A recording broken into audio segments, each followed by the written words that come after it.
لوگوں جب میں امت کی طرف دیکھتا ہوں، جب اپنے گھروں کے نقشے دیکھتا ہوں، لوگوں اپنے خاندانوں کے حالات دیکھتا ہوں، روڈ پہ لوگوں کے ہجوم میں جاتا ہوں، تکتا ہوں، بازاروں میں کلمہ پڑھنے والوں کو ایک دوسرے کے گریباں پکڑتے دیکھتا ہوں، بھائی کو بھائی کے خلاف عدالت میں صفا رہا دیکھتا ہوں، بہنوں کو روتے تڑپتے دیکھتا ہوں، ماں کو اللہ کی بارگاہ میں جھولیاں پھیلا کر اولاد کی نافرمانی اور جھگڑے سے تائب ہوتے دیکھتا ہوں، تو لوگوں میرا دل روتا ہے، میرا کلیجہ بھوک آتا ہے کہ پروردگار تیرے محبوب نے تو ہر لمحے امت کو یاد رکھا، امت کے لیے یاد اٹھاتے رہے، لیکن ہائے افسوس امت نے محبوب کا یاد چھوڑ دیا ہے۔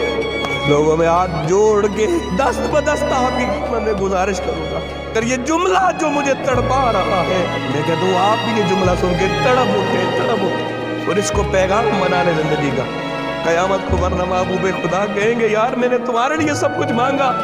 ایک چیز اللہ نے تم میں دیکھنی چاہیے، تم میں محمد مصطفیٰ کی خاطر جھگڑے بھی نہیں چھوڑ سکے۔